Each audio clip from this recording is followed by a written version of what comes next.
أعوذ بالله من الشيطان الرجيم. بسم الله الرحمن الرحيم. قل إن اجتمعت الإنس والجن على أن يأتوا بمثل هذا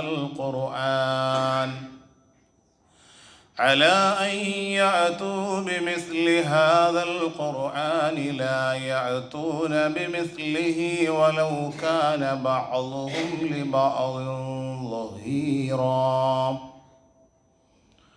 وأيضا قال الله تعالى: يا أيها الذين آمنوا اتقوا الله وقولوا قولا سديدا يصلح لكم أعمالكم ويغفر لكم ذنوبكم ومن يطع الله ورسوله فقد فاز فوزا عظيما. സ്നേഹ ബഹുമാന ആദരവുകൾ നിറഞ്ഞ പ്രിയ വിശ്വാസിനികളെ, പടച്ച റബ്ബിൻ്റെ വിധിവിലക്കുകളും അവൻ്റെ നിയമ നിർദ്ദേശങ്ങളും നമ്മുടെ രഹസ്യ ജീവിതത്തിലും പരസ്യ ജീവിതത്തിലും സൂക്ഷിച്ചുകൊണ്ട് നമുക്ക് മുകളിൽ അത്യുന്നതനായ ഒരു നാഥൻ നമ്മെ സദാ വീക്ഷിക്കുന്നുണ്ട് എന്ന ബോധ്യത്തോടെ യഥാർത്ഥ മുത്തക്കികളായി ജീവിതം നയിച്ചു കൊള്ളണമേ എന്ന് ആദ്യമായി സ്വന്തത്തെ മറക്കാതെ നിങ്ങൾ ഓരോരുത്തരോടും സഗൗരവം ഉണർത്തുകയാണ്, വസിയ്യത്ത് ചെയ്യുകയാണ്. അല്ലാഹു സുബ്ഹാനഹു വ തആല നാം ഏവരെയും അവനിഷ്ടപ്പെടുന്ന അവൻ്റെ ഇബാദുർ റഹ്മാനിൽ ഉൾപ്പെടുത്തി അനുഗ്രഹിക്കുമാറാകട്ടെ. ആഹ്ലാദത്തോടെയും ആനന്ദത്തോടെയും അള്ളാഹുവിൻ്റെ ഈ മസ്ജിദിൽ ഒരുമിച്ച് കൂടിയതുപോലെ മരണവും വേദനയുമില്ലാത്ത അനശ്വരമായ അള്ളാഹുവിൻ്റെ സ്വർഗം നേടിയെടുക്കുന്ന മഹാസൗഭാഗ്യവാന്മാരിൽ അള്ളാഹു നമ്മെയും നമ്മുടെ മാതാപിതാക്കളെയും കുടുംബത്തെയും ഇതുപോലെ ഒരുമിച്ച് കൂട്ടി അനുഗ്രഹിക്കുമാറാകട്ടെ. 1926 ജർമ്മനിയിലെ ബെർലിനിൽ ഒരു ട്രെയിൻ യാത്രയിലാണ് ലിയോ പോൾവൈസ്. അദ്ദേഹവും അദ്ദേഹത്തിൻ്റെ കുടുംബവും ആ ട്രെയിനിൽ യാത്ര ചെയ്ത് മുൻപോട്ട് പോവുകയാണ്. ലിയോ പോൾവൈസ് പലരുടെയും മുഖത്തേക്ക് അദ്ദേഹം മാറി മാറി നോക്കുന്നുണ്ട്. അവസാനം തൻ്റെ പ്രിയപ്പെട്ട ഭാര്യയോട് ചോദിക്കുകയാണ്, എന്താണ് ഇവർ അവരുടെ മുഖത്തൊരു സന്തോഷമില്ലാത്തത്? എല്ലാവരും വെപ്രാളപ്പെട്ട് ഏതോ ഒരു ലക്ഷ്യത്തിലേക്ക് ഓടുന്നത് പോലെ ഈ ഓട്ടത്തിനിടയിൽ ആരുമൊന്ന് പുഞ്ചിരിക്കുന്നില്ലല്ലോ. ഭാര്യയ്ക്ക് ഒരു നിശബ്ദതയായിരുന്നു മറുപടി. അന്ന് വൈകുന്നേരം വീട്ടിലെത്തിയതിന് ശേഷം ലിയോ പോൾവൈസ് ഭക്ഷണം പുറത്തുനിന്ന് ഓർഡർ ചെയ്തു. പുറത്തുനിന്ന് ഭക്ഷണം പാഴ്സലാങ്ങി വാങ്ങിയ ആ പാഴ്സലിൻ്റെ പാക്കിംഗ് കവറിൽ വിശുദ്ധമായ ഖുർആനിൻ്റെ ചില വചനങ്ങൾ ലിയോ പോൾവൈസ് കണ്ടു. സൂറത്തു തകാസുറിൻ്റെ വചനങ്ങളും അതിൻ്റെ അർത്ഥശകലങ്ങളുമായിരുന്നു. അൽഹാകുമുത് തകാസുർ, മനുഷ്യർ പെരുമ നടിക്കുകയാണ് സമ്പത്തിൻ്റെ പേരിൽ, മക്കളുടെ പേരിൽ, തറവാടിൻ്റെ പേരിൽ, എന്തൊക്കെയോ ഉണ്ട് എന്നതിൻ്റെ പേരിൽ മനുഷ്യൻ വലിയ പെരുമ നടിക്കുകയാണ്. ആ ഓട്ടം എവിടെയാണ് അവസാനിക്കുന്നത്? ഹത്താ സുറുതുമുൽ മഖാബിർ, അവന്റെ മരണം സംഭവിക്കുന്നത് വരെ അവനെ ശ്മശാനത്തിലേക്ക് അവനെ ഖബർസ്ഥാനിലേക്ക് കൊണ്ടുവെക്കുന്നത് വരെയാണ് അവന്റെ ഈ കിതപ്പും വെപ്രാളവും എന്ന് വിശുദ്ധ ഖുർആനിന്റെ ഈ വചനം കണ്ട് ലിയോ പോൾവെയ്സ് തന്റെ പ്രിയതമയെ വിളിച്ചിട്ട് പറഞ്ഞു, വർഷങ്ങൾ കൊണ്ട് ഞാൻ അന്വേഷിക്കുന്ന എൻ്റെ ചോദ്യത്തിന്റെ ഉത്തരമാണ് വിശുദ്ധ ഖുർആനിന്റെ ആ ചെറിയ ആ പാക്കിംഗ് കവറിൽ നിന്ന് അദ്ദേഹം മനസ്സിലാക്കിയത്. പിന്നീടുള്ള ദിവസം ജർമ്മനിയിലെ ബുക്ക് സ്റ്റാളിൽ പോയിട്ട് ഒരു ഹോളി ഖുർആൻ അദ്ദേഹം വാങ്ങി. ആ വിശുദ്ധ ഖുർആൻ അദ്ദേഹം പഠിക്കുകയാണ്. ഭക്ഷണത്തിലേക്ക് ആർത്തിമൂത്തു വരുന്ന വിഷന്തിരിക്കുന്ന ഒരു മനുഷ്യനെ പോലെ വിശുദ്ധ ഖുർആനിന്റെ പല ഭാഗങ്ങളും അദ്ദേഹം മറിച്ചും തിരിച്ചും വായിച്ചു. അദ്ദേഹം പറയുകയാണ്, സങ്കടം കൊണ്ട് കരയുന്ന ഒരു കുഞ്ഞിനൊരു ഉമ്മ എത്രത്തോളം ആശ്വാസമാകുന്നുണ്ടോ, ആ ആശ്വാസം പോലെ അള്ളാഹുവിന്റെ വചനങ്ങളാകുന്ന വിശുദ്ധ ഖുർആനിൽ നിന്ന് എനിക്ക് ആശ്വാസവും സമാധാനവും കിട്ടി. അവസാനം ലിയോ പോൾവെയ്സിനോട് അള്ളാഹുവിന്റെ വിശുദ്ധ ഖുർആനിന്റെ ഒരു ചോദ്യം, അഫലാ യതദബ്ബറൂനൽ ഖുർആന അം അലാ ഖുലൂബിൻ അഖ്ഫാലുഹാ. ഇത്രയും വിശുദ്ധ ഖുർആനിന്റെ പേജുകൾ മറിച്ചു അതിന്റെ വചനങ്ങളും ആയത്തുകളും അർത്ഥശകലങ്ങളും ഒക്കെ താങ്കൾ മനസ്സിലാക്കിയിട്ടും അഫലാ യതദബ്ബറൂനൽ ഖുർആൻ, എന്താണ് ഖുർആനിനെ കുറിച്ച് ചിന്തിക്കാത്തത്? അം അലാ ഖുലൂബിൻ അഖ്ഫാലുഹാ, നിങ്ങളുടെ ഹൃദയത്തിന് താഴിട്ട് പൂട്ടിയിരിക്കുകയാണോ എന്ന വിശുദ്ധമായ ആ ഖുർആനിന്റെ ചോദ്യത്തിന്റെ മുന്നിൽ അദ്ദേഹം മുഹമ്മദ് അസദ് എന്ന പേര് സ്വീകരിച്ചുകൊണ്ട് ഒരുപാട് ഗ്രന്ഥസമാഹാരങ്ങൾ അദ്ദേഹം എഴുതുകയുണ്ടായി. ആ മനുഷ്യൻ വിശുദ്ധ ഖുർആനിലേക്ക് അദ്ദേഹം വന്നണയാനുണ്ടായ ഒരേ ഒരു ചോദ്യം, അഫലാ യതദബ്ബറൂനൽ ഖുർആൻ, നിങ്ങൾ ഖുർആനിനെ കുറിച്ച് ഉറ്റാലോചിക്കുന്നില്ലേ? പ്രിയമുള്ള സഹോദരങ്ങളെ, നാം ചിന്തിക്കേണ്ടത്, നാം ആലോചിക്കേണ്ടത് ഈ ചോദ്യശകലങ്ങൾ നമ്മളോടുമാണ്. ഈ വിശുദ്ധ ഖുർആൻ നാം നെഞ്ചോട് ചേർത്ത് പിടിച്ച് ഈ വിശുദ്ധ ഖുർആൻ സങ്കടങ്ങളും ആവലാധികളും വരുമ്പോ പലപ്പോഴും ആ വിശുദ്ധ ഖുർആനിന്റെ ഒരു പേജ് നാം മറിച്ചിട്ട് ആ വിശുദ്ധ ഖുർആനിന്റെ വചനങ്ങൾ വായിക്കുമ്പോ നാം അഭിമുഖീകരിക്കുന്ന സങ്കടങ്ങളും ആവലാധിക്കുമുള്ള പരിഹാരമായി കൊണ്ട് ഒരു ഉമ്മ ഒരു ഉപ്പ മകനോട് സമാധാനം പറഞ്ഞു തരുന്നത് പോലെ പ്രപഞ്ചത്തിന്റെ നാഥനായ അള്ളാഹു നമുക്ക് ആശ്വാസവും സമാധാനവും പറഞ്ഞു തരുന്നുണ്ട്. ഈ വിശുദ്ധ ഖുർആനിനെ കുറിച്ച് നാം മനസ്സിലാക്കേണ്ടത്, ആ വിശുദ്ധ ഖുർആനിലൂടെയാണ് ഈ പ്രപഞ്ചത്തിന്റെ നാഥനായ അള്ളാഹുവിനെയും മരണത്തിനപ്പുറം ഒരു ജീവിതമുണ്ട് എന്ന് നമ്മുടെ ഹൃദയത്തിൽ ദൃഢമായ ബോധ്യവും ദൃഢമായ വിശ്വാസവും ഉണ്ടാകണമെങ്കിൽ ഒന്നാമതായി നമുക്ക് വേണ്ടത് ഈ പരിശുദ്ധ കലാം, ഹാദാ കലാമു റബ്ബി, ഇതെന്റെ റബ്ബിന്റെ വചനങ്ങളാണ് എന്നുള്ള ദൃഢമായ ബോധ്യം വേണം. നമ്മളൊരു കമ്പനിയിൽ ഇന്റർവ്യൂക്ക് വേണ്ടി പോയി. നമ്മുടെ സർട്ടിഫിക്കറ്റുകളും നമ്മുടെ ബയോഡാറ്റകളും അവിടെ കൊടുത്തു.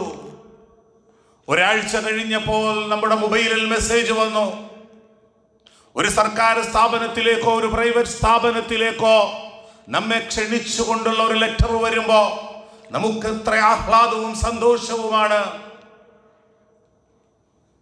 അതുപോലെ അല്ലാഹു സുബ്ഹാനഹു വ തആല നമുക്ക് ഈ വിശുദ്ധ ഖുർആൻ മരണത്തിനപ്പുറം ഒരു ജീവിതമുണ്ട് എന്നും ഇവിടുത്തെ സങ്കടങ്ങളും പ്രയാസങ്ങളും പ്രതിസന്ധികളും താൽക്കാലികമാണെന്നും മനുഷ്യരെ ആശ്വാസത്തിന്റെ വലിയ പ്രതീക്ഷകളാണ് വിശുദ്ധ ഖുർആനിലൂടെ അല്ലാഹു നമുക്ക് നൽകുന്നത്.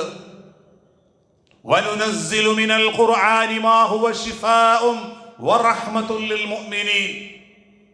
വനുനസ്സിലു മിനൽ ഖുർആൻ, ഈ ഖുർആനിലൂടെ ഞാൻ നിങ്ങൾക്ക് ഇറക്കി തന്നു. എന്താണ് ഇറക്കി തന്നത്? വനുനസ്സിലു മിനൽ ഖുർആനി മാ ഹുവ ശിഫാഉൻ വറഹ്മത്തുൽ ലിൽ മുഅ്മിനീൻ. മുഅ്മിനീങ്ങളുടെ മനസ്സിന്റെ ഉള്ളിലെ രോഗങ്ങൾക്ക്, അവരുടെ മാനസികമായ സംഘർഷങ്ങൾക്ക്, പ്രതിസന്ധികൾക്കുള്ള ശിഫയാണ്, ഒരു മെഡിറ്റേഷനാണ് ഈ പരിശുദ്ധമായ ഖുർആൻ. മാത്രമല്ല വറഹ്മത്തുൻ, അല്ലാഹുവിന്റെ കാരുണ്യവുമാണ്. ഇത് മുഅ്മിനീങ്ങൾക്ക് മാത്രമല്ല, വിശ്വാസികളല്ലാത്ത മനുഷ്യരും പ്രതിസന്ധികളും പ്രയാസങ്ങളും വന്നപ്പോ അല്ലാഹുവിന്റെ വചനങ്ങളിൽ നിന്നാണ് ഞാൻ ആത്മഹത്യയിൽ നിന്ന് മാറിയത് എന്ന് സഹോദര സമുദായത്തിൽപ്പെട്ട ഒരു സെലിബ്രിറ്റിയായ ഒരു സഹോദരി ഒരു വാർത്താ അവതാരകന്റെ മുന്നിൽ പറഞ്ഞതും നമ്മൾ കേട്ടിട്ടുണ്ട്. ആ വാർത്താ അവതാരകൻ ചോദിച്ചു, നിങ്ങൾ ഇസ്ലാം സ്വീകരിച്ചുവെന്നും നിങ്ങളുടെ വിശുദ്ധമായ ഖുർആനിന്റെ വചനങ്ങളാണ് നിങ്ങളെ ആത്മഹത്യയിൽ നിന്ന് മാറ്റിയതെന്നും ഞങ്ങൾ മനസ്സിലാക്കി. എന്താണ് അതിന്റെ കാരണം? അവര് പറഞ്ഞു, എൻ്റെ തൊണ്ടയ്ക്കൊരു ക്യാൻസർ ബാധിച്ചു, ഞാൻ ജീവിതം അവസാനിപ്പിക്കാൻ തീരുമാനിച്ചു. ഞാനൊരു ഹോട്ടലിൽ റൂം എടുത്തിട്ട് അവിടെ ആത്മഹത്യ ചെയ്യണമെന്ന് തീരുമാനിക്കുമ്പോ ആ ഹോട്ടൽ മുറിയിൽ ആരോ ഉപേക്ഷിച്ചു പോയ വിശുദ്ധമായ ഖുർആനിന്റെ ഒരു പതിപ്പ് ഞാൻ അവിടെ കിട്ടി. അതിലെ വിശുദ്ധ ഖുർആന ഞാനൊന്ന് മറിച്ചു നോക്കുമ്പോ എന്റെ മുന്നിലേക്ക് വന്നത് സൂറത്തുൽ മുൽക്കിന്റെ ചില വചനങ്ങളാണ്. അല്ലദീ ഖലഖൽ മൗത വൽ ഹയാത, ജീവിതവും മരണവും നൽകി നിങ്ങളെ ഈ ലോകത്ത് സൃഷ്ടിച്ചത്, ഈ ലോകത്ത് സന്തോഷങ്ങളും ആഹ്ലാദങ്ങളും മാത്രമല്ല, സങ്കടങ്ങളും പ്രയാസങ്ങളും രോഗങ്ങളും അത്യാഹിതങ്ങളും കടന്നു വരും. ആ സമയത്ത് അയ്യുക്കും അഹ്സനു അമല, പരീക്ഷണങ്ങളിൽ പതറിപ്പോകാതെ, പതനങ്ങളിൽ തകർന്നു പോകാതെ ശരിയായ രൂപത്തിൽ പിടിച്ചു നിൽക്കുന്നവർ ആരാണ് എന്ന് പരിശോധിക്കുന്നതിനു വേണ്ടിയിട്ടാണ് മരണവും ജീവിതവും നൽകി ഈ ലോകത്തേക്ക് നിങ്ങളെ സൃഷ്ടിച്ചത് എന്ന വിശുദ്ധമായ ഖുർആനിന്റെ ആ പരിഭാഷ വായിച്ചു നോക്കിയ ആ സെലിബ്രിറ്റി മരണത്തിൽ നിന്നും ആത്മഹത്യയിൽ നിന്നും പിന്മാറി ജീവിക്കാൻ അവരെ പ്രേരിപ്പിച്ചത് സൂറത്തുൽ മുൽക്കിന്റെ വചനങ്ങളാണ് എന്ന് ഒരു മലയാളം ചാനലിന്റെ വാർത്താ അവതാരകന്റെ മുന്നിൽ പറയുമ്പോ, പ്രിയമുള്ളവരെ, നാം മനസ്സിലാക്കേണ്ടത് ഈ വിശുദ്ധ ഖുർആൻ നാം പഠിക്കുകയും നമ്മുടെ ഈ ദുനിയാവിന്റെയും പരലോകത്തിന്റെയും സർവ്വ സമാധാനവും വിജയവും നമുക്ക് പകർന്നു തരുന്നത് വിശുദ്ധ ഖുർആനാണ്. അല്ലാഹുവിന്റെ റസൂലിന്റെ അടുക്കലേക്ക് റസൂലിന്റെ സ്വഹാബികൾ റസൂലിനെ പഠിക്കുവാൻ വേണ്ടി പ്രവാചകന്റെ വീട്ടിലേക്ക് പോയി. നമ്മുടെ ഉമ്മയായ ആയിഷ റളിയല്ലാഹു അൻഹയോട് റസൂലിന്റെ സ്വഹാബികൾ ചോദിച്ചു, മാ കാന ഹയാതുഹു സല്ലല്ലാഹു അലൈഹി വസല്ലം, അല്ലാഹുവിന്റെ റസൂലിന്റെ ജീവിതം എങ്ങനെയാണ്, പ്രവാചകന്റെ ജീവിതം എപ്രകാരമാണ്? നമ്മുടെ ഉമ്മയായ ആയിഷ റളിയല്ലാഹു അൻഹ പറഞ്ഞു, വകാന ഹയാതുഹു വൽ ഖുർആൻ, അല്ലാഹുവിന്റെ റസൂലിന്റെ ജീവിതം ഖുർആനാണ്. അല്ലാഹു എന്തെല്ലാം കൽപ്പിച്ചിട്ടുണ്ടോ അതൊക്കെയും ആ പ്രവാചകൻ പ്രവർത്തിക്കും. അരുതേ, അടുക്കരുതേ എന്ന് അല്ലാഹുവിന്റെ വിശുദ്ധ ഖുർആനിലൂടെ പടച്ച റബ്ബ് എന്തിൽ നിന്നൊക്കെ വിലക്കിയിട്ടുണ്ടോ അതിൽ നിന്നൊക്കെ മാറും. വകാന ഹയാതുഹു വൽ ഖുർആൻ, പ്രവാചകന്റെ ജീവിതം ഖുർആനായിരുന്നു. അല്ലാഹുവിന്റെ റസൂലിന്റെ സ്വഹാബത്ത് വിശുദ്ധ ഖുർആനിന്റെ ജീവിക്കുന്ന പകർപ്പുകളാകുന്ന റസൂലിന്റെ സ്വഹാബത്ത് വിശുദ്ധ ഖുർആനിൽ നിന്ന് ഒരു 5 വചനങ്ങൾ അവതരിച്ചാൽ അത് പാരായണം ചെയ്യുകയും അതിന്റെ തജ്വീദും അതിന്റെ മഖ്റജും അതിന്റെ ഉച്ചാരണങ്ങളും ഗൗനിക്കുക മാത്രമല്ല, ആ ആശയങ്ങൾക്കപ്പുറം എന്റെ റബ്ബനോട് എന്തു പറഞ്ഞു അത് അക്ഷരാർത്ഥത്തിൽ ഉൾക്കൊള്ളുന്നവരായിരുന്നു റസൂലിന്റെ സ്വഹാബത്ത്.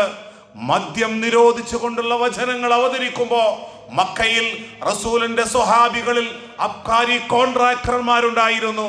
നാളത്തെ എന്റെ ജീവിതം എന്ത് എന്ന് ചിന്തിച്ച് അവരതിനെ കുറിച്ച് ആലോചിച്ചില്ല. അള്ളാഹുവിന്റെ വിശുദ്ധ ഖുർആനിലൂടെ, ആ വചനങ്ങളിലൂടെ, എന്റെ റബ്ബിന്റെ വചനങ്ങളിലൂടെ അരുതേ എന്ന് പറഞ്ഞിട്ടുണ്ടോ ആ മദ്യത്തിന്റെ ബാർലറുകൾ പൊട്ടിച്ച് അവർ ആ ഓടകളിലൂടെ ഒഴുക്കിയിട്ട് അവരുടെ ജീവിതം ശുദ്ധീകരിച്ചത് അള്ളാഹുവിന്റെ വിശുദ്ധ ഖുർആനിന്റെ പകർപ്പുകളായി അവർ ജീവിതം കാഴ്ചവെച്ചു എന്നുള്ളതാണ്. എന്നാൽ നെഞ്ചകത്തേക്ക് കൈവച്ചുകൊണ്ട് നമുക്ക് പറയാൻ കഴിയുമോ, ഞാൻ ഉപയോഗിക്കുന്ന എൻ്റെ 2 വീലർ, ഞാൻ ഉപയോഗിക്കുന്ന എൻ്റെ കാറ്, ഞാൻ താമസിക്കുന്ന 2000 സ്ക്വയർ ഫുട്ടുള്ള എൻ്റെ വീട്, ഞാൻ കച്ചവടം ചെയ്യുന്ന എന്റെ സ്ഥാപനം അല്ലാഹു അരുതേ എന്ന് പറഞ്ഞ പടച്ചവൻ നിഷിദ്ധമാക്കിയ പലിശയിൽ നിന്ന്, ഹറാമുകളിൽ നിന്ന് എന്റെ സ്ഥാപനവും എന്റെ വീടും എന്റെ വാഹനവും ശുദ്ധിയുള്ളതാണ് എന്ന് നമുക്ക് പറയാൻ കഴിയുമോ സഹോദരങ്ങളെ? റസൂലിന്റെ സ്വഹാബത്ത് ഖുർആനിന്റെ പകർപ്പുകളായി ജീവിച്ചപ്പോഴാണ് അവരുടെ ഹൃദയങ്ങൾക്ക് വിശാലത കിട്ടിയത്. കാരണം സഹോദര സമുദായ അംഗങ്ങളിൽ പലരും ഈ വിശുദ്ധ ഖുർആനിന്റെ അത്ഭുതം പറയുമ്പോ TV അവതാരകനായ പ്രദീപ് എന്ന് പറയുന്ന സഹോദരനോട് അദ്ദേഹത്തോട് ഒരു വാർത്താവതാരകൻ ചോദിച്ചു, ഒരുപാട് ഗ്രന്ഥങ്ങൾ താങ്കൾ വായിച്ചിട്ടുണ്ടല്ലോ, താങ്കളുടെ വീട്ടിൽ ഒരുപാട് ഗ്രന്ഥങ്ങൾ ഇവിടെ കാണാൻ കഴിയുന്നുണ്ടല്ലോ, ഈ ഗ്രന്ഥങ്ങളിൽ താങ്കളുടെ ഹൃദയത്തെ സ്വാധീനിച്ച ഏത് ഗ്രന്ഥമാണുള്ളത്, ഏത് പുസ്തകമാണുള്ളത്? TV അവതാരകനായ പ്രദീപ് എന്ന സഹോദരൻ അദ്ദേഹത്തോട് പറഞ്ഞത്, നിങ്ങൾ എന്നെ തെറ്റിദ്ധരിക്കരുത്, തെറ്റിദ്ധരിപ്പിക്കപ്പെടുന്ന പാവം ഒരു സമുദായമാണ് മുസ്ലിം സമുദായം.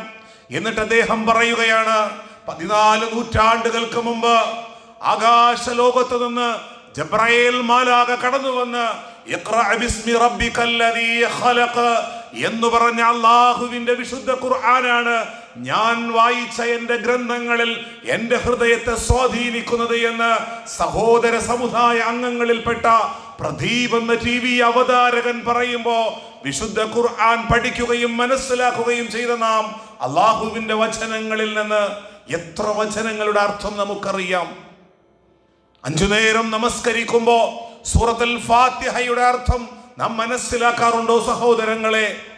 ഇമാം സൂറത്തുൽ ഫാത്തിഹയ്ക്ക് ശേഷം ഇമാം പാരായണം ചെയ്യുന്ന ആ വിശുദ്ധ ഖുർആന്റെ വചനങ്ങൾ കേട്ട് നരകത്തെ കുറിച്ച് ആലോചിച്ചുകൊണ്ട്, മരണത്തിന്റെ ഭയാനകമായ അവസ്ഥകളെ കുറിച്ച് ആലോചിച്ചുകൊണ്ട് നമ്മുടെ കണ്ണുകളിൽ നിന്ന് കണ്ണുനീർ തുള്ളികൾ വന്നിട്ടുണ്ടോ? 2011 ഞാൻ ഹജ്ജിന് പോകുമ്പോ അവിടുത്തെ ഇമാം സൂറത്തുൽ ഖിയാമയാണ് പാരായണം ചെയ്യുന്നത്. ആ സൂറത്തുൽ ഖിയാമ പാരായണം ചെയ്ത് ആ ഇമാമ് നമസ്കാരത്തിൽ നിന്ന് വിതുമ്പുമ്പോൾ അദ്ദേഹത്തിന്റെ ഖണ്ഡമിടറുമ്പോ അതിനടുത്ത് നിൽക്കുന്ന അറബികളൊക്കെയും അവരുടെ കർച്ചീബ് കൊണ്ട് അവരുടെ കണ്ണുനീര് തുടയ്ക്കുകയാണ്. അള്ളാഹുവിന്റെ വിശുദ്ധമായ വചനങ്ങളുടെ അർത്ഥശകലങ്ങൾ കേട്ടിട്ട് ആ റബ്ബിന്റെ വിശുദ്ധ ഖുർആനിലൂടെയുള്ള മരണത്തിന്റെ ഭയാനകമായ അവസ്ഥകളെ കുറിച്ച് പറയുന്നത് കേട്ടിട്ട്, റബ്ബിന്റെ സംസാരം കേട്ടിട്ട് നമസ്കാരത്തിൽ നിന്ന് ഖണ്ഡമിടറുമ്പോഴും നമുക്കതിന്റെ അർത്ഥങ്ങളും ആശയങ്ങളും അറിയില്ല. നാം കാണുന്നത് ഇത് മരണപ്പെട്ടു പോയവർക്ക് വേണ്ടി ഓതുന്ന ഒരു സാധനമായി കൊണ്ടാണ്. പ്രിയമുള്ളവരെ, വിശുദ്ധ ഖുർആൻ പഠിക്കുവാനും അത് മനസ്സിലാക്കുവാനും അത് ജീവിതത്തിലേക്ക് പകർത്തുവാനും കഴിയുന്നത് അള്ളാഹുവിന്റെ മഹത്തായ ഒരു അനുഗ്രഹമാണ്. എല്ലാ മനുഷ്യർക്കും ഈ വിശുദ്ധ ഖുർആൻ നുകരാനുള്ള ഈ ഹിദായത്ത് എന്ന അനുഗ്രഹം എല്ലാ മനുഷ്യർക്കും കിട്ടുകയില്ല.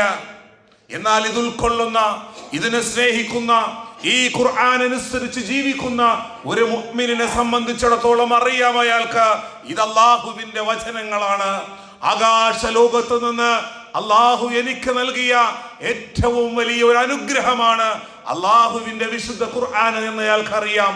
വിശുദ്ധമായ ഖുർആനിന്റെ സൂറത്തുൽ ബഖറയുടെ 2-ാമത്തെ വചനത്തിലൂടെ അള്ളാഹു പഠിപ്പിച്ചത്, ദാലികൽ കിതാബ്, ഈ വേദഗ്രന്ഥം, ലാ റൈബ ഫീഹ്, ഇത് അള്ളാഹുവിൽ നിന്ന് അവതരിച്ചതാണ് എന്നതിൽ, ഈ സൂര്യനെ ഉദിപ്പിക്കുന്ന, സൂര്യനെ അസ്തമിപ്പിക്കുന്ന, നക്ഷത്രങ്ങളെ സംവിധാനിച്ച, ഉമ്മയുടെ ഉദരത്തിൽ 9 മാസവും 10 ദിവസവും ഒരു കുഞ്ഞിനെ ഘട്ടം ഘട്ടമായി വളർത്തുന്ന ആ റബ്ബ് സുബ്ഹാനഹു വ തആലയിൽ നിന്ന് അവതരിപ്പിച്ചതാണ് എന്നതിൽ യാതൊരു സന്ദേഹവുമില്ല. സംശയമില്ലാതെ ഇത് അല്ലാഹുവിന്റെ ഗ്രന്ഥമാണ് എന്ന ബോധ്യമുള്ളവർ എല്ലാവർക്കും ഉണ്ടാകണമെന്നില്ല. ഹുദൽ ലിൽ മുത്തഖീൻ, ഇത് മുത്തഖീങ്ങൾക്കാണ് ഹുദ. ദോഷബാധയിൽ നിന്നും തെറ്റായ കാര്യങ്ങളിൽ നിന്നും മാറി നിൽക്കുകയും അള്ളാഹുവിനെ സൂക്ഷിക്കുകയും ചെയ്യുന്നവർക്ക് ഇതൊരു ലൈറ്റ് ഹൗസ് ആണ്, ഇതൊരു വെളിച്ചമാണ്. അവരുടെ മനസ്സുകൾക്ക് മാനസികമായ സംഘർഷങ്ങളില്ല, അവരുടെ മനസ്സ് വിഷാദങ്ങളിലേക്ക് പോവുകയില്ല. അവർ ജീവിക്കുന്നത് അള്ളാഹുവിന്റെ ഖുർആൻ അനുസരിച്ചായിരിക്കും. അവർ പലിശയിലേക്കും സ്ത്രീധനങ്ങളിലേക്കും അവർ പോവുകയില്ല. അള്ളാഹുവിന്റെ വിശുദ്ധ ഖുർആൻ എന്താണോ വരച്ചു കാണിക്കുന്നത് അതനുസരിച്ച് കൊണ്ട് അവർ ജീവിക്കും. എന്നാൽ സഹോദരങ്ങളെ, ചില ഹൃദയങ്ങളെ അള്ളാഹു മൂടപ്പെട്ടിട്ടുണ്ട്. ചില ഹൃദയങ്ങൾക്ക് അള്ളാഹു ചില മറകൾ ഇട്ടിട്ടുണ്ട്. അള്ളാഹുവിന്റെ വചനങ്ങൾ ഖുതുബകളിലൂടെ കേൾക്കും, നമസ്കാരത്തിലൂടെ കേൾക്കും, വിശുദ്ധ ഖുർആൻ അവർ കേൾക്കുന്നുണ്ട്. പക്ഷേ അവരുടെ ഹൃദയത്തിന്റെ അകത്തളങ്ങളിലേക്ക് ആ വചനങ്ങൾ ഇറങ്ങിപ്പോവുകയില്ല.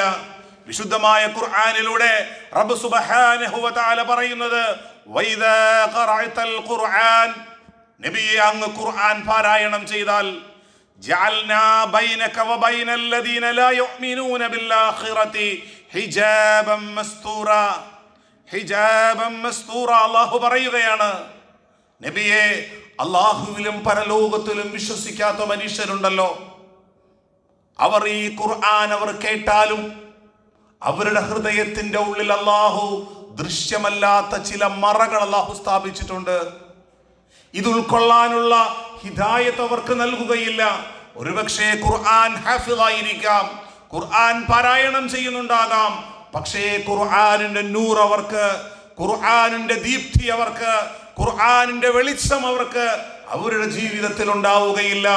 കാരണം റബ്ബ് സുബ്ഹാനഹു വ തആല ചില ഹൃദയങ്ങൾക്ക് മറയിട്ടിട്ടുണ്ട്. എന്നിട്ട് വീണ്ടും അല്ലാഹു പറയുകയാണ്, വജഅൽനാ അലാ ഖുലൂബിഹിം അകിന്നതൻ അൻ യഫ്ഖഹൂഹു വഫീ ആദാനിഹിം വഖറാ.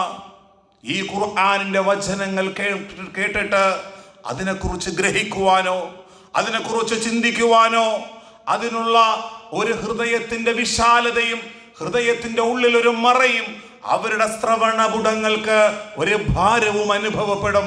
അഥവാ ഈ വിശുദ്ധ ഖുർആനിലൂടെ ശരിയായ ഒരു മാർഗത്തിൽ നിന്ന് റബ്ബ് അവരെ തടഞ്ഞിരിക്കുന്നു. ഇവിടെ നാം ആലോചിക്കേണ്ടത്, ഇവിടെ നാം ചിന്തിക്കേണ്ടത്, നമ്മളെ അങ്ങനെ റബ്ബ് സുബ്ഹാനഹു വ തആല തടഞ്ഞിട്ടുണ്ടോ? അങ്ങനെ റബ്ബ് തടഞ്ഞിട്ടുണ്ടെങ്കിൽ നാം പലിശയുമായി ബന്ധപ്പെടും. രോഗങ്ങളും പ്രതിസന്ധികളും ഒക്കെ വരുമ്പോ എൻ്റെ ഫാമിലിക്ക് ഒരു ഹെൽത്ത് ഇൻഷുറൻസ് ഇരിക്കട്ടെ, ഹറാമുകളുടെ പിന്നാലെ അവർ പോകും. അതെ, ഒരു ലോട്ടറി എടുത്താൽ അതിലൊരു 10 30 1 കോടിയോ കിട്ടിയാൽ എൻ്റെ ജീവിതം സന്തോഷത്തിലാകും. ഇതിനെക്കുറിച്ചൊക്കെ ചിന്തിക്കുന്നത് റബ്ബ് സുബ്ഹാനഹു വ തആല മറയിട്ടവരാണ്. എന്നാൽ റബ്ബ് വെളിച്ചം നൽകിയ ചില മനുഷ്യരുണ്ട്. ഈ ഭൂമിയിൽ 100 രൂപ കിട്ടി ഒരു ഓട്ടോറിക്ഷ ഓടിയിട്ടാണ് എൻ്റെ കുഞ്ഞുങ്ങളെ പോറ്റുന്നതെങ്കിൽ പോലും അല്ലാഹു അരുതേ എന്ന് പറഞ്ഞ ആ വിശുദ്ധ ഖുർആൻ വിലക്കിയ ഹറാമുകളെ കുറിച്ച് അവർ ചിന്തിക്കുകയില്ല. അവർ വലിയ വലിയ സ്വപ്നങ്ങളും വലിയ വലിയ സൗധങ്ങളും വിലപിടിപ്പുള്ള വലിയ വാഹനങ്ങളും അവരുടെ കൈകളിൽ കൊള്ളാത്തതൊന്നും അവർ ചിന്തിക്കുകയില്ല. അവർ ചിന്തിക്കുന്നുണ്ട് മരണത്തിനപ്പുറം ഒരു ലോകമുണ്ട് എന്ന വിശുദ്ധ ഖുർആനിന്റെ ബോധനവും ബോധ്യവും അവർക്കുണ്ടാകും. പ്രിയമുള്ളവരെ, ആ വിശുദ്ധമായ ഖുർആനിനെ കുറിച്ച് ദൃഢമായ ബോധ്യവും വെളിച്ചവും അല്ലാഹു സുബ്ഹാനഹു വ തആല നമുക്കൊക്കെയും നൽകി നമ്മെ അനുഗ്രഹിക്കുമാറാകട്ടെ. എന്നാൽ പ്രിയമുള്ള സഹോദരങ്ങളെ, അല്ലാഹുവിന്റെ റസൂലിലേക്ക് ഈ വചനങ്ങൾ അവതരിച്ചപ്പോ 14 നൂറ്റാണ്ടുകൾക്കപ്പുറം 40 വയസ്സുവരെ ലോകത്തോടൊരു അത്ഭുതവും വിളിച്ചു പറയാതെ, അള്ളാഹുവിന്റെ വചനങ്ങളെ കുറിച്ചൊന്നും പറയാതെ 40ാമത്തെ വയസ്സിൽ അള്ളാഹുവിന്റെ റസൂലിലേക്ക് വിശുദ്ധമായ ഖുർആനിന്റെ വചനങ്ങൾ അവതരിച്ചു തുടങ്ങിയപ്പോ മക്കയിലെ മുശ്രിക്കുകൾ, മക്കയിലെ ബഹുദൈവ ആരാധകർ അവർ പറഞ്ഞു, മുഹമ്മദ് നബി സല്ലല്ലാഹു അലൈഹി വസല്ലം തങ്ങൾക്ക് എഴുത്തും വായനയും അറിയില്ല. ആരോ മുഹമ്മദിനെ പഠിപ്പിച്ചു വിടുന്നതാണ്. ആരോ മുഹമ്മദിനോട് ഇങ്ങനെ വേദഗ്രന്ഥങ്ങളെ കുറിച്ച് പറഞ്ഞു കൊടുക്കുന്നതാണ്. അവർ പറയാൻ തുടങ്ങി, നബി സല്ലല്ലാഹു അലൈഹി വസല്ലം തങ്ങളിലേക്ക് അവതരിച്ച ഖുർആൻ ദൈവീക വചനങ്ങളല്ല എന്ന്, പടച്ചവന്റെ വചനങ്ങളല്ല എന്ന് മക്കാ മുശ്രിക്കുകളും അതുപോലെ ജൂതനസാറാക്കളും പറയാൻ തുടങ്ങി. അവരോടാണ് അല്ലാഹുവിന്റെ വെല്ലുവിളി. 14 നൂറ്റാണ്ടുകൾക്ക് മുമ്പേ അല്ലാഹു സുബ്ഹാനഹു വ തആല മനുഷ്യരോടും ജിന്നുകളോടും അല്ലാഹു വെല്ലുവിളിക്കുകയാണ്. അല്ലാഹു ചോദിക്കുകയാണ്, ഖുൽ ലൈൻ ഇജ്തമഅത്തിൽ ഇൻസു വൽ ജിന്നു അലാ അൻ യഅതു ബിമിസ്ലി ഹാദൽ ഖുർആൻ. ഖുൽ നബിയെ ചോദിക്കുക, ലൈൻ ഇജ്തമഅത്തിൽ ഇൻസു വൽ ജിന്നു, മനുഷ്യരും ജിന്നുകളും എല്ലാവരും ഒരുമിച്ച് കൂടി എന്തിനു വേണ്ടിയിട്ടാണ് ഒരുമിച്ച് കൂടിയത്? അലാ അൻ യഅതു ബിമിസ്ലി ഹാദൽ ഖുർആൻ, ഇതുപോലൊരു ഖുർആൻ സംവിധാനിക്കാൻ, ഇതുപോലെ ഒരു ഗ്രന്ഥം ഒരുമിച്ച് കൂട്ടാൻ വേണ്ടി മനുഷ്യരും ജിന്നുകളും എല്ലാവരും കൂടി ഒരുമിച്ച് കൂടിയാൽ തന്നെയും ലാ യഅതൂന ബിമിസ്ലിഹി, നിങ്ങൾക്ക് ഇതുപോലൊരു ഗ്രന്ഥം കൊണ്ടുവരാൻ കഴിയുകയില്ല. ഇതുപോലെ ഒരു ഗ്രന്ഥം നിങ്ങൾക്ക് കൊണ്ടുവരാൻ കഴിയുകയില്ല. വലൗ കാന ബഅ്ളുഹും ലിബഅ്ളിൻ ദഹീറ, നിങ്ങളിൽ നിന്നുള്ള ചിലർക്ക് സഹായം ചെയ്താലും, സാഹിത്യത്തിന്റെയും കഴിവുകളുടെയും വലിയ വലിയ നിമിഷ കവികളും എല്ലാവരും ഒന്നിച്ചിരുന്നു കൊണ്ട് ഈ വിശുദ്ധ ഖുർആനിനോട് തുല്യമാകുന്ന ഒരു ഗ്രന്ഥം സമാഹരിക്കാൻ ശ്രമിച്ചാൽ നിങ്ങൾക്കതിന് സാധ്യമല്ല എന്ന് അള്ളാഹുവിന്റെ വിശുദ്ധ ഖുർആൻ 14 നൂറ്റാണ്ടുകൾക്കപ്പുറം വിശുദ്ധ ഖുർആൻ നടത്തുന്ന വെല്ലുവിളിയാണ്. നാം ചിന്തിച്ചു നോക്കണം. സൗദി അറേബ്യയിൽ രാജകുടുംബങ്ങളെ ചികിത്സിക്കുന്നതിന് വേണ്ടിയിട്ട് അമേരിക്കയിൽ നിന്ന് ഒരു ഡോക്ടർ വരികയുണ്ടായി. അങ്ങനെ ഈ ഡോക്ടർ വരുന്ന രോഗികളുടെ അടുക്കലെല്ലാം വിശുദ്ധ ഖുർആനിനെ കുറിച്ച് മോശമായ ചില കാര്യങ്ങൾ അദ്ദേഹം പറയും. 6-ാം നൂറ്റാണ്ടിൽ അവതരിച്ച ആ അപരിഷ്കൃതരായ ജനതയിലേക്ക് അവതരിച്ച ഈ ഗ്രന്ഥത്തെയാണോ നിങ്ങൾ ഫോളോ അപ്പ് ചെയ്യുന്നത്? ആ ഗ്രന്ഥത്തെ കുറിച്ച് മോശമായ ചില പദപ്രയോഗങ്ങൾ അദ്ദേഹം നടത്തുകയുണ്ടായി. പക്ഷേ രോഗികളായി പോകുന്ന ആ സഹോദരന്മാരെ നിശബ്ദരായി. എന്നാൽ അന്നത്തെ രാജകുമാരനായ ഫൈസൽ ബിൻ അബ്ദുൽ അസീസിനോടും ഇതേ വാചകം അദ്ദേഹം പറഞ്ഞു. ആ സമയത്ത് സൗദിയുടെ രാജകുമാരൻ ചോദിച്ചു, ഡോക്ടർ, നിങ്ങൾ വിശുദ്ധ ഖുർആനിന്റെ വിമർശകർ നൽകുന്ന ഗ്രന്ഥങ്ങളാണ് നിങ്ങൾ പരതിയിട്ടുള്ളത്. നിങ്ങൾ ഈ വിശുദ്ധ ഖുർആൻ പഠിച്ചിട്ടുണ്ടോ? ഈ വിശുദ്ധ ഖുർആൻ മനസ്സ് തുറന്ന് സത്യസന്ധമായിട്ട് നിങ്ങളൊന്ന് വായിച്ചു നോക്കിയിട്ടുണ്ടോ? ആ സഹോദരൻ പറഞ്ഞു, ഇല്ല. ഫൈസൽ രാജാവ് അദ്ദേഹത്തിന് ഒരു വിശുദ്ധ ഖുർആൻ നൽകുകയുണ്ടായി. അദ്ദേഹം ആ വിശുദ്ധ ഖുർആൻ പഠിച്ചു. പഠിക്കുക മാത്രമല്ല, ആ ഡോക്ടർ വിശുദ്ധമായ ഖുർആനിന്റെ പ്രബോധകനും പ്രചാരകനുമായി മാറി. നാം മനസ്സിലാക്കേണ്ടതാണ്, ഈ വിശുദ്ധ ഖുർആനിനെ വിമർശിക്കാൻ വേണ്ടി മുൻപോട്ട് വരുന്നവർ, ഡച്ചിന്റെ മേയറായിരുന്ന ജെറം എന്ന് പറയുന്ന സഹോദരൻ ഈ വിശുദ്ധമായ ഖുർആനിനെ മോശമായി ചിത്രീകരിക്കുവാൻ വേണ്ടി, വിശുദ്ധ ഖുർആൻ പഠിക്കാൻ വേണ്ടി അദ്ദേഹം തയ്യാറാവുകയാണ്. അദ്ദേഹം സൂറത്തുൽ ബഖറയും സൂറ ആലി ഇംറാനും പഠിച്ചു കഴിഞ്ഞപ്പോ വിശുദ്ധമായ ഖുർആനെ വിമർശിക്കുകയും അതുപോലെ തന്നെ ഡച്ച് പാർലമെന്റിൽ സ്ത്രീകളുടെ ഹിജാബിനെ കുറിച്ച് മോശമായി ചിത്രീകരണം നടത്തുകയും ചെയ്ത ഈ ജെറം പിന്നീട് നമുക്ക് കാണാൻ കഴിയുന്നത് വിശുദ്ധമായ ഖുർആനിന്റെ മുന്നിൽ അദ്ദേഹത്തിന്റെ എല്ലാ വാൽമുനകളും താഴ്ത്തിക്കൊണ്ട് അഷ്ഹദു അല്ലാ ഇലാഹ ഇല്ലല്ലാഹ് വ അഷ്ഹദു അന്ന മുഹമ്മദുർ റസൂലുള്ളാഹ് എന്ന് വിശ്വാസിയാവുകയാണ്. കാരണം ഈ വിശുദ്ധമായ ഖുർആൻ മനുഷ്യരെ ക്ഷണിക്കുന്നത് ഇന്ന ഹാദൽ ഖുർആന യഹ്ദീ ലില്ലതി ഹിയ അഖ്വം, ഏറ്റവും ചൊവ്വായ പാതയിലേക്കാണ്. മാതാപിതാക്കളെ പരിചരിക്കേണ്ട, അരുതുകൾ ഹറാമുകളിൽ നിന്ന് മാറി നിൽക്കാൻ നന്മകളിലേക്കാണ് വിശുദ്ധമായ ഖുർആൻ പ്രചോദിപ്പിക്കുന്നത്. അല്ലാഹു സുബ്ഹാനഹു വ തആല വിശുദ്ധമായ ഖുർആൻ, ഇതുപോലൊരു ഖുർആൻ നിങ്ങളെല്ലാവരും കൂടെ സമാഹരിക്കൂ എന്ന് പറഞ്ഞിട്ട് മനുഷ്യർക്ക് സാധിക്കാതെ വന്നപ്പോ സൂറത്തുൽ ബഖറയിലൂടെ അല്ലാഹു പറഞ്ഞു, വയങ്കുന്തും ഫീ റൈബിൻ മിമ്മാ നസ്സൽനാ അലാ അബ്ദിനാ, നമ്മുടെ ദാസന്റെ മേൽ അവതരിപ്പിച്ച ഈ വിശുദ്ധമായ ഖുർആനിൽ നിങ്ങൾക്ക് എന്തെങ്കിലും സംശയമുണ്ട് എങ്കിൽ ഫഅ്തൂ ബിസൂറത്തിൻ മിൻ മിസ്ലിഹി, ഇതുപോലെ ഒരു ഗ്രന്ഥം നിങ്ങൾ തയ്യാറാക്കണ്ട, ഇതുപോലത്തെ ഒരു അധ്യായം നിങ്ങൾ തയ്യാറാക്കുക. ഇതുപോലത്തെ ഇതിന് ഖുർആനിന് തുല്യമാകുന്ന 114 അധ്യായങ്ങളുണ്ട്. അതിലേതെങ്കിലും ഒരു അധ്യായം പോലെ ഒരു അധ്യായം നിങ്ങൾ തയ്യാറാക്കുക. അല്ലാഹുവിന്റെ വിശുദ്ധ ഖുർആനിലൂടെ അല്ലാഹു പറയുകയാണ്, വദ്ഉ ശുഹദാഅകും മിൻ ദൂനില്ലാഹ്, അതിന് നിങ്ങൾക്ക് ആരെയൊക്കെ കിട്ടുമോ അവരെയൊക്കെ നിങ്ങളെ സഹായത്തിന് വിളിച്ചുകൊള്ളുക, ഇൻ കുന്തും സാദിഖീൻ, നിങ്ങൾ സത്യസന്ധരാണെങ്കിൽ. എന്നിട്ട് അല്ലാഹു പറയുകയാണ്, ഫഇല്ലം തഫ്അലു, നിങ്ങൾക്കതിന് സാധിച്ചിട്ടില്ല എങ്കിൽ വലൻ തഫ്അലു, ഇല്ല, സാധിക്കുകയില്ല തന്നെ. ഫത്തഖുന്നാർ, നിങ്ങൾ നരകത്തെ സൂക്ഷിച്ചു കൊള്ളുക. ഉഇദ്ദത ലിൽ കാഫിരീൻ, അത് സത്യനിഷേധികൾക്ക് വേണ്ടി തയ്യാറാക്കപ്പെട്ട ആ നരകത്തെ നിങ്ങൾ സൂക്ഷിച്ചു കൊള്ളുക. ഈ വിശുദ്ധമായ ഖുർആൻ മനുഷ്യരെ ശരിയായ മാനവികമായ ഒരു നല്ല മനുഷ്യനായി, ഒരു നല്ല മുത്തഖിയായി, ഒരു ധർമ്മത്തിലൂടെ നന്മയിലൂടെ നയിക്കുന്ന ഒരു നല്ല മനുഷ്യനായി കൊണ്ടാണ് ഈ വിശുദ്ധ ഖുർആൻ മനുഷ്യനെ നയിക്കുന്നത്. കാരണം